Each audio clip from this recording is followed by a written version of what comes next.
Are you ready for the fourth turning? Are we to blame for the coming crisis? These questions sit at the heart of the kind of conversations that come about when talking about Stauss-Howe Generational Theory, also known as the fourth turning. This is the Redacted Culture Cast, and today we are engaging in not necessarily an introduction, but a framework to how conversations regarding the fourth turning or Stauss-Howe Generational Theory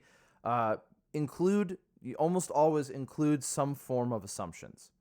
And why we're having this conversation and why I'm recording today's podcast on it now is because although I have been in multiple conversations regarding this subject and have been able to familiarize myself with the idea over time and various readings, I'm actually reading through the book or listening through on Audible, depending on the time, in preparation for hopefully another conversation to have on the subject with one of the guests.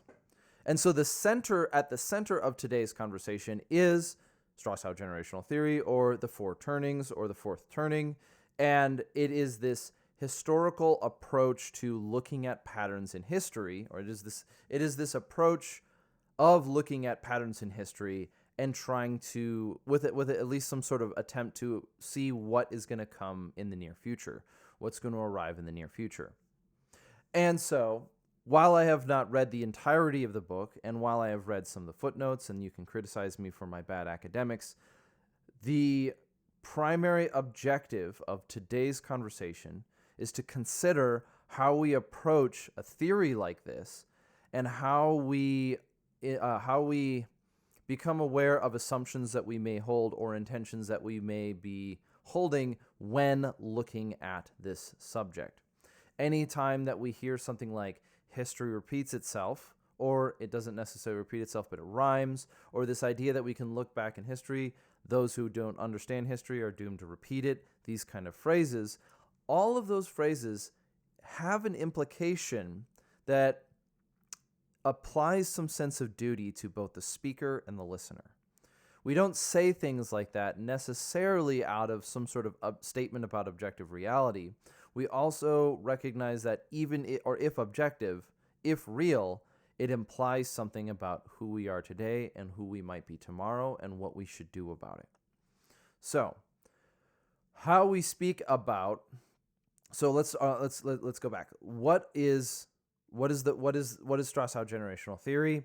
Loosely phrased, it is loosely phrased, or most commonly quoted, it sounds something like this: good times create weak men create hard times create strong men create good times, and the cycle repeats, and the cycle repeats, and the cycle repeats. And in Stauss-Howe Generational Theory specifically, he's breaking it down into generations. A generation being roughly 20 years, which is the amount of time where a generation becomes sort of dominant in the culture at the time, or whatever it is that they are holding as high values becomes the primary operating force within the culture at that time. This is a little bit of my paraphrasing. So immediately we run into a question. We can look back at history and we can see cycles. We can see patterns, at least. But just because we can see patterns in the past, does that dictate or control the fact that those patterns will be repeated in the future? Or maybe another way of saying it is, if we can describe patterns in the past, does that prescribe, or does that have causal force to suggest that that pattern will repeat, or that we're equipped with predicting that repetition? There's a part of this that, with general humility, understands that yes, we concede certain things as repeatable. If we bankrupt an economy, the population's not gonna respond happily. But these are shorter term causal, or these are small causal examples that really don't qualify as being like a general pattern. A single cause and effect itself is not a single observable cause and effect itself does not qualify with the same weight that this sort of generational theory presents. And what is that weight? What is that weight that we talk about? How we typically speak about the fourth turning or Stauss-Howe generational theory, I believe, is part of the problem. There is almost a force which implies that we are about to face hard times anytime the subject is brought up. And in some ways, this is also because of the way that the book was written. The book was titled The Fourth Turning. The implication of the book is that we are going to approach that fourth phase in the pattern. So, in that the fourth phase, I gave the four phases out of order, but, well, in order but out of sync is maybe another way of saying it. And the fourth phase is what we'd refer to as the hard times. It's the crisis. And so anytime that we talk about, oftentimes, not anytime, but oftentimes when it's talked about, whether it's by Tim Pool or the Timcast crew, or whether it's Mike Glover's another good example, or even in the reading and writing of the book itself, the implication that there's a pattern, or the observation that there's a pattern, and implying that it is going to continue, and that the upcoming phase is the crisis, adds a bit of the weight, the force behind the argument. The argument itself is that there's a pattern, but the force behind it is that something's going to happen and we need to be ready for it, try to change it, address it, look for it, whatever. And the mention of the cycle is the force that calls for preparation or decentralization or for strong men, or it implies that the speaker is trying to be a strong man that can help, that he at least desires, he or she at least desires to be capable or become the kind of person that is a strong man or becomes a strong man in the hard times. We're saying there is a dragon over the hill, and we will be going over the hill. I want to be strong enough to face it. This is not necessarily a narcissistic or concept to be condemned. If we are concerned about a future threat or a current threat or a potential issue, if we're concerned about a problem, it is not negative to want to be capable of facing that problem. Character issues aside. So, let's start with this. Here's the first challenge to the question. Here's the first challenge to how we think about Stauss-Howe generational theory. If you know that your actions will lead to a negative outcome, and you continue to perform those actions, you are responsible for that negative outcome. So if we can look at, if we see this in sort of the microcosm of daily life, but we can also look at it on a larger spectrum. And that is the first challenge that addresses Stauss-Howe generational theory. It sort of runs aground or has a difficulty with the same issue the phrase or the quip, "The road to hell is paved with good intentions," has. If we know that the road to hell is paved in good, if we know that the road to hell is paved with good intentions, and we believe that our intentions are good, but we are able to somehow see that despite our good intentions, it will produce hell, and we continue to produce those actions, I think that's a qualifier for saying our intentions are no longer good. If I know that despite my prior good intentions, my current trajectory will produce a negative outcome, and I still pursue those actions knowing that that is going to be the outcome, my intentions no longer can be considered good because I know the outcome will be bad. There's a reference to this even in the book of Proverbs, or there's a consideration of something similar to this in the book of Proverbs that goes something like this. Like if you praise your neighbor in the morning with loud shouting, it will be perceived as a curse. This idea that even though you want to do something good for somebody, if you deliver it terribly, if you deliver it not just terribly because you stumble, but it doesn't matter, you deliver it improperly, then it will be perceived as a negative and perhaps could even be considered a negative. It could be considered wrong. You could spoil the good work or the attempt at a good work. So if we know that there will be a collapse in the future due to the breakdown of the family or the destruction of cultural mores, assimilation of self-fulfilling prophecies, whatever you want to say, whatever you're using as this is going to be the harbinger of the collapse, if we are not the harbinger, if this is going to be the delivery mechanism of the collapse and you still engage in it, if you say that if you know that said corporation is going to take over the world and you still support them, or said corporation is going to produce the collapse and you still support them, then are you not partially responsible for that crisis or that collapse? If you willingly participate in the process that produces the crisis, don't you forego your right to complain about it? Or are you not partially culpable, would be the answer, or the question. And even in engaging in that question, we have to have some sense of humility for structures and activities larger than ourselves. So in essence, then, if we could ask another question, if we are wise, can we change the future? Can we change the cycle?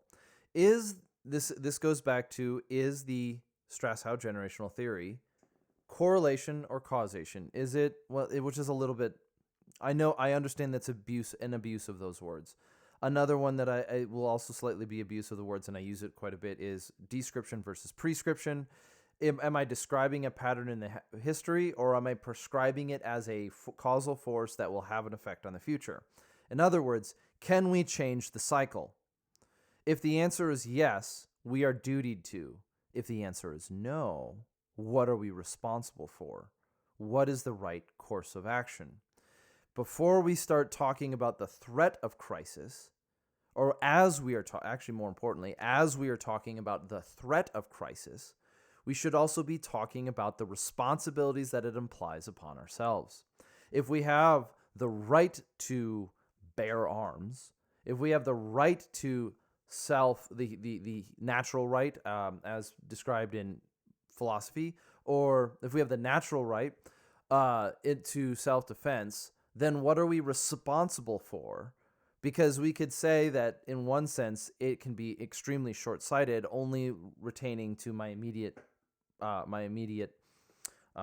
surroundings, but it could also imply to my future. What are we doing? What are we doing to evade, mitigate, address, or change the crisis? So that even though that question is often implied in the conversation, we need to address it. The first issue that I have with Stauss-Howe Generational Theory is not particularly with the theory itself, but how it is commonly depicted. Now, it is on how it is commonly depicted, and that depiction is implying causal force, that the pattern will repeat, and that we have to do something to. No, there's nothing further. It's always we have to do something. There is this power, we have to do something. As human beings, as individuals, as people within gun culture, we can look at each other with some sense of understanding and say, it's a big, heavy topic. Let's try to figure it out. No one's going to have a perfect answer immediately, and answers that are too, let's just say too convenient are very often undergo suspicion, for good reason too. People have used, whether it's governments or individuals, used the threat of crisis as an attempt to gain undue power, authority, strength, resources, whatever.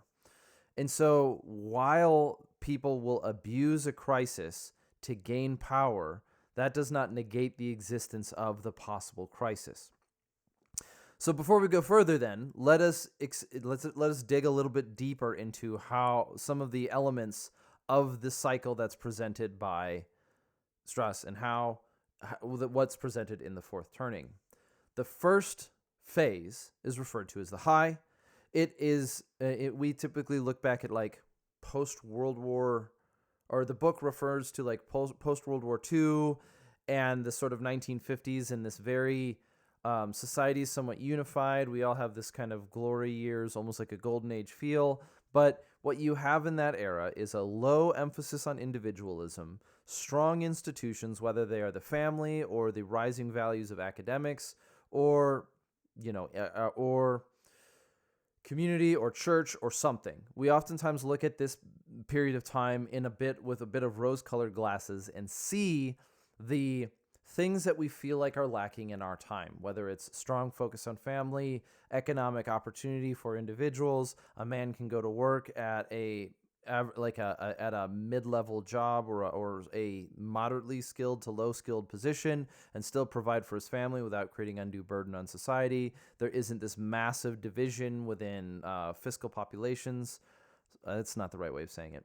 But we're not seeing the Pareto distribution go as far as we had to later in like the tech boom or even today, where the gap between the middle class and the upper class is just ever growing. We have this idea of the strong existence of the middle class, where we are more able to pursue economic achievement. But then there's also this idea of there's a code of values that everyone kind of lives according to. There's this idea, like there's a lot of seems to be a lot of religious sentiment that there you have like the Billy Graham eras and this kind of revival, this focus on the family. Not to make a plug for them, although I've grew up listening to some of that stuff because that's what happens when you live where I lived. But the high gives way to the awakening, which is a rise of personal autonomy.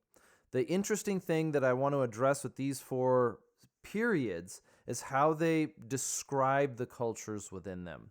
The high has low individualism, which gives way to the awakening, which is the rise of personal autonomy or individualism, and the abandonment of social discipline to try to celebrate the successes that were had. So then the awakening, as you see institutions themselves, not as they are declining in influence. The individual is rising in cultural importance. And there are good arguments for this one. There are good arguments for why this must take place. Is in that when the institution becomes an institution operates correctly when it is functioning in a direction, and when it is pursuing an ideal, when it is encouraging and producing a virtue, the institution has value. But if it comes at the cost of the individual, then we see almost like the argument that then we see almost like the response in the argument that you have with like Puritanism. And I think Puritanism and the puritanical history of the United States is well overblown. I do think that there's this idea of like, oh, well, the Puritans back in the 1700s have influenced so much of modern culture and how we think of, what should be displayed in the home and individual like virtues and stuff like that. I think it's a little bit overblown, although it has had an influence with individuals more than within societies. But the awakening gives which the awakening in the book is and in our historical timeline oftentimes referred to like the 60s and 70s. You had this like, I mean, it's like the flower power hippie generation kind of thing, which gives way to the unraveling, which starts in the later 1980s with a high focus on individualism and weak institutions. And so I think there's a reason why some of the writing of Ayn Rand became popular in the 90s and continues to this day, because her focus is a lot more on the values of the individual than on the institutions. We also see, which is one thing that I find kind of odd in this one, is that we also see this idea of like, this is when communism fell in the 1990s, which communism is kind of this collective idea, but it's also a political philosophy. It's also a centralization. So it kind of blends all these different things together. But here's where it gets tricky. The book supposedly writes itself as if it's writing from the time of the unraveling, which is the time before the crisis. And it's from where I'm at in the book, it's talking about a coming crisis, or that there will be a crisis. You also see this in a similar concept in another book, which is, there is The End of the World is Just the Beginning, which talks about economic change in the world. And then I forgot the other one, which, okay, there you go. You get your episode expected. Forget what I was going to say. I can't remember the word that I was looking for. It's another book we've talked about in the past. But all of these books write about this pattern in history, saying that this is what's going to come. We are going to see let's see, the end of the world is just the beginning, and then the calm before the storm. I've read the storm before the calm. I've read that one, and then there's one other one that I've read that it's another large book that has to do with historical cycles. And all of these books do run into the same challenge of, is it prescriptive or is it descriptive? So here's an issue with the interpretation. All of these books are saying that there will be a stage of crisis, that we are going to enter a stage of crisis. Stauss-Howe Generational Theory specifically talks about there being a catalyst moment, although I don't think that's exactly the words that they use, a catalyst moment that will be otherwise unobserved, or not observed, will unpredicted. Enter Nicholas Nassim Taleb Black Swan theory, that argues that we won't know until that we're in the age of crisis until it happens. It's I don't think it argues this as overtly, but there's this overlining implication. We are all sitting at the precipice wondering when that shift will be made. We'll know it when we get here. Now, how does this apply to the real world? You know you're in a gunfight when you're in a gunfight. And it's hard to know. That is a very distinct element within that the military knows. People who have been in combat have known that there is a moment where you know that you're in a gunfight and the attitude shifts. The world gets quiet, at least in some descriptions. The world gets quiet. The chaos of your mind settles down and you have the task at hand, and you don't You kind of fall back to what you've trained on. You don't rise to the occasion. You fall to your level of training. We've heard this phrase before. But this idea that I think is one of this effect, which is one of the things that makes combat so alluring, is suddenly the noise of the world goes away and you focus on cause and effect. Cause and effect. Fight, move, shoot, reload. I know what I've got to do. Maneuver, communicate. You can't babble on. You got to reduce your words into the most succinct phrase. And this is why we practice it, so that when that time happens, we can do it better. But there is this thing about being on a deployment, being on a mission, when you're moving out to do a night raid, or you're a movement to contact, where there's the anticipation and then the event. Which is interesting, because the anticipation of pain is often worse than the experience of pain.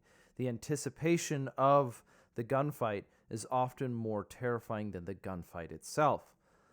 Something that, if you're in film, let's work on depicting better. So here's the question then. Both in all of these writings that I've read, all these different books that I've read or am reading, and these different theories that we've argued about, all of them seem completely focused on, or even in conversations we've had, are completely focused on this idea that the crisis is coming, that it will be here. And this is where I have one problem with it. We could say that we are going to enter a stage of crisis, that the fourth turning, or what will be later described as the fourth turning in our cycle, is about to take place. In the next so many years, a catalyst will take place, and historians in the future will look back and say, that's when the fourth turning took place in that generation. And it will be somewhere on the line between millennials and Gen Z. Gen Z. Okay, we could make that statement. Or, hear me out here, that catalyst has already happened. And it was the death of George Floyd. The death of George Floyd itself was an insignificant event in the world of, like, in everything going on. George Floyd was not some sort of government leader. He wasn't a well-known person before. He wasn't a celebrity. He didn't have a lot of money attached to him. He wasn't anything. He had value as a human being, but he was not a politically or culturally significant icon before his death. Then he became one afterwards. Paintings and movements and riots and protests and all of this stuff happened. And you could make the argument that the crisis, if we were going to say that Stauss-Howe Generational Theory is a pattern, that the death of George Floyd was the beginning of the crisis, and we are currently in it right now. because the crisis is supposed to last for something like 20 years, and then it gives way to a new high. The individualism of our day is declining for collectivism or some sort of cultural cohesion.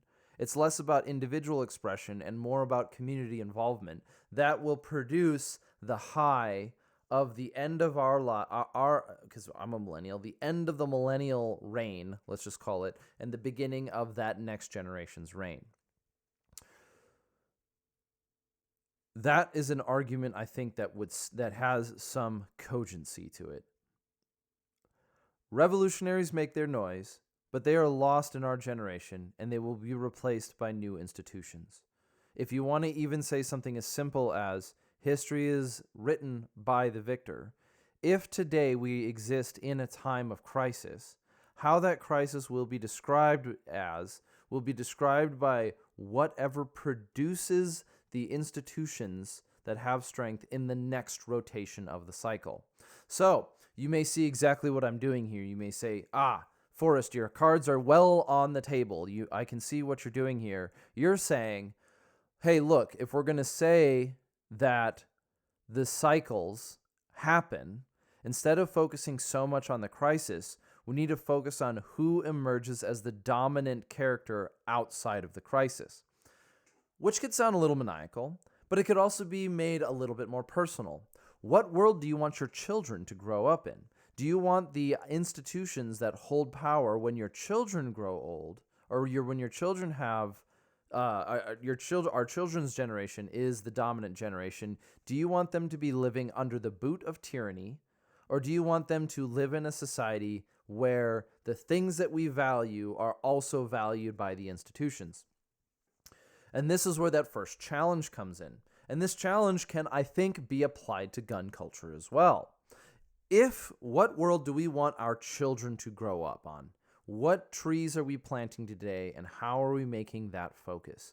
Sure, we may not get to live a form of glory if you want that to be the case, that maybe the World War II generation got to live in. I'm not making any implications on what that is, but maybe the duty of our generation is to do the hard work that will go unnoticed, but maybe be written about by the next generation.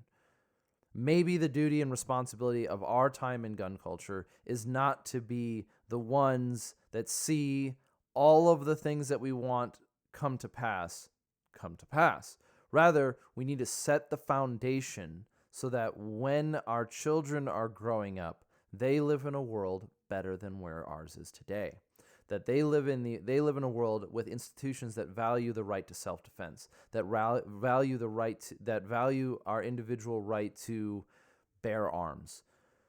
This is where I think the approach to Stauss-Howe generational theory often falls short, but can be used for value, can be understood and kind of incorporated into our culture for something that is useful going forward.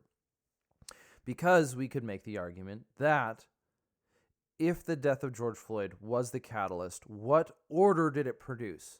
The order that we see right now, generally speaking, is not an order we approve of.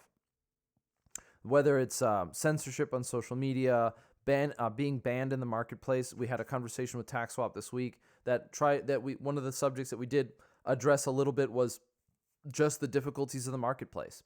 The marketplace is not favorable to people who value the human right to self-defense or the right to bear arms. But perhaps if you want to be pessimistic, we live in a time now, we are in the crisis. And if that historical timeline of crisis is correct, what we see in crisis, as written by Stauss-Howe Generational Theory, is that we see things like wars, revolutions, destructions, and a breakdown of the vestiges of the prior high, which sort of existed and were undermined by the rise of individualism, in the creation of a new high. There is a destruction and a rebuilding. You see In phase one, the high institutions values and a low individualism, rise of individualism as a celebration of the successes or whatever. And then you see at the peak of individualism, a sense of unraveling, a lack of sense of purpose, a lack of sense of belonging. When you devalue the institution, you have to sacrifice some sense of meaning, being part of a tribe. If everyone wants to be a lone wolf, you can't complain about not having a tribe to belong with. And so the kind of 1980s, I wouldn't be a part of any group that would have me mentality gave way to the 1990s, the early 2000s of listlessness, aimlessness, having no direction, which makes perfect sense for malicious predators trying to prey on the on individuals. I'm sorry, I got interrupted. And then I'll do a segue here real quick. There is no surprise that we have seen the rise of ideologies in the early 2000s to the 2010s into today. And one very keen book on that subject is Why Young Men by Jamil Javini.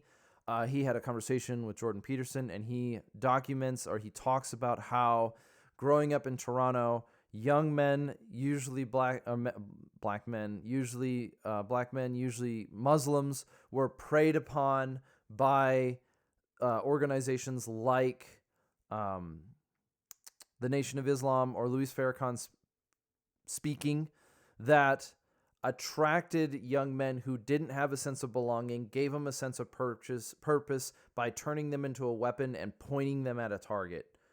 This is why we have seen so often within gun culture and within young men why it's absolutely necessary that we be morayed into a community, that we be connected into a community, that we have a foundation in something, because otherwise malicious actors and ideologies, which are much more meta, not to be kind of post-appropriate, late to the party joke phrase level. This is why in gun culture, we do need community in a sense. We need to have values that we're grounded in. Otherwise, people who are attracted to the sense of purpose can be preyed upon by malicious actors, whether they be government agencies or whatever you want to say, like ideologues, to point people into as weapons and point them at a target. Which is interesting too, because politically speaking, let's just say gun culture is already being accused of doing this, yet it is basically a virtue of gun culture to not. So I think there's a bit of, to even suffer again under the trendiness of it, say gaslighting is going on. Yes, I understand the threat. I think that the accusers are generally unworthy, but we digress. So the big takeaway, the concluding remarks for today's engagement with the Stauss-Howe Generational Theory is this: if the crisis is coming, so what? Is it about mere survival, or will you be able to, or will we be able to? What can you do to alter the crisis? We're not talking about some sort of fantastical story, but with the responsibilities that we get to take on as individuals, within our own families, within our own circles, within our own churches, within the people that we know. What if the crisis is coming and is inevitable? So what? Is that merely something that you say as an abdication of individual responsibilities? I can't change the culture, so why should I try? If that is the case, then why? Then I think if that is the case, then that is an argument of a demoralized individual, or that is an example of a demoralized individual. So, if the crisis is coming, so what? Is the objective of us as individuals or us as gun culture as a whole merely survival? Are we just trying to survive the pending apocalypse and hope that we get to rebuild the, new libertarian, whatever the hell you want to call it, new world after the crisis by surviving it? Or are we saying we know that we will enter, we are entering, and our objective is beyond ourselves? So the issue with survivalism is it tends to be very selfish. So what can we do as individuals so that as our values move forward through time, how can we build them better? How can we invest more in one another And yes, I know that that can get very dangerous in being like an articulate version of live, laugh, love. Don't really want to go down that road today.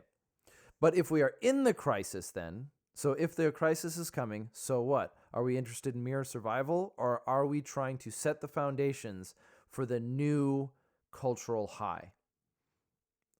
I would say I think it is a moral evaluation that trying to produce a better life for our children is a more moral goal than simply trying to survive whatever comes our way. Second, if we are currently in the crisis, what values are going to emerge as dominant? Is this a question of information, or is this a question of courage? In the lives that we live, the stories that we tell are all meaningless if they don't point to values that we hold. And unfortunately, the stories that we tell often illuminate the values that we hold. And I think this is why, myself being guilty of, this is why we have a bit of maybe cringe factor, not to date myself, in when we tell stories, cool guy stories, where the sole conclusion of that story is simply to be how cool we are. Not to throw shit, that is not meant to be a question, that is not meant to be a statement that is intended to be formulated into a dart to be thrown at other people, but a message of introspection, myself included. So, if we are currently in the crisis, what values will emerge as dominant?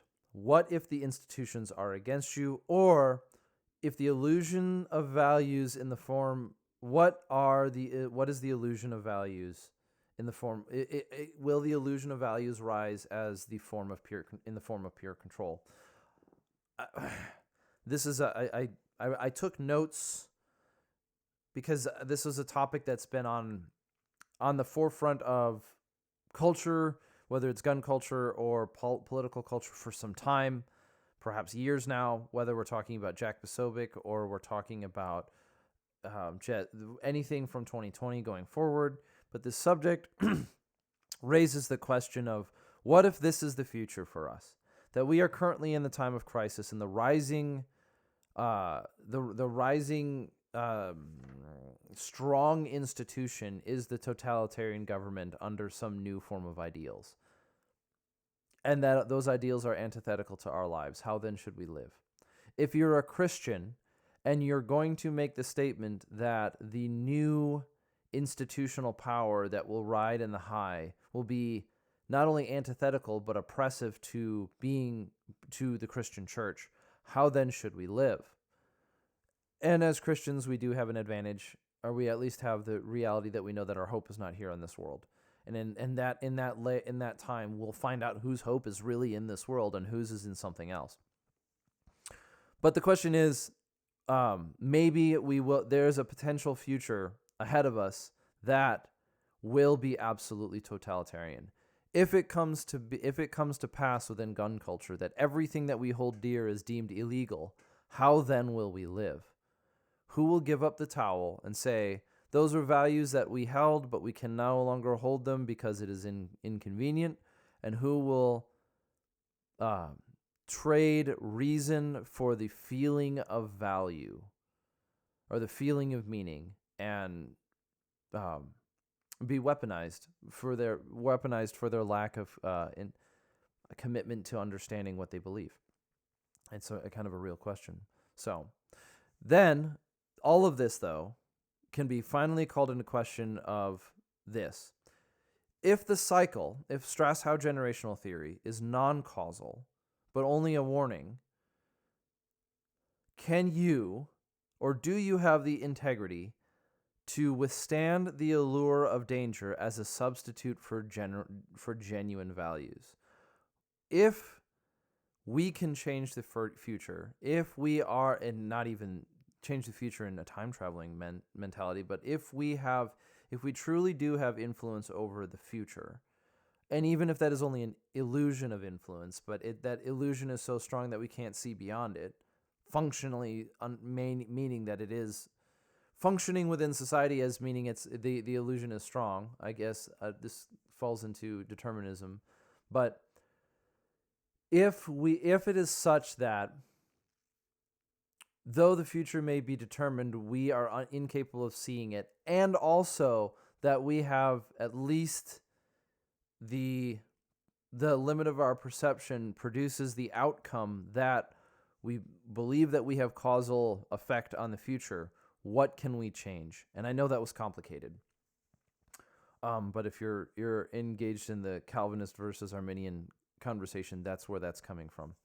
And it's also coming from a question of individual responsibility. Even if we were to believe something like the future is set in stone, it is almost our responsibility to act as if we can choose the best possible things.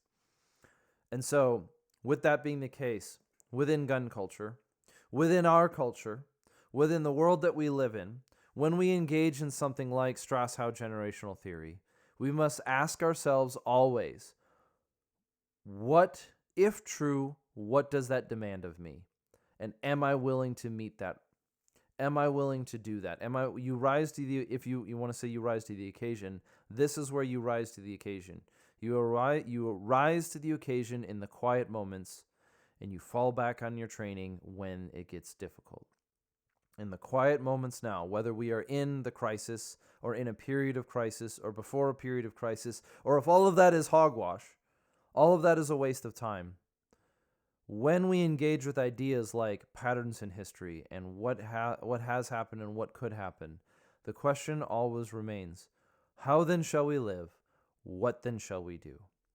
And if we are engaged in this cycle, and there will be values that will rise, which values will rise, and how do we make sure that those values are the values that we think are true?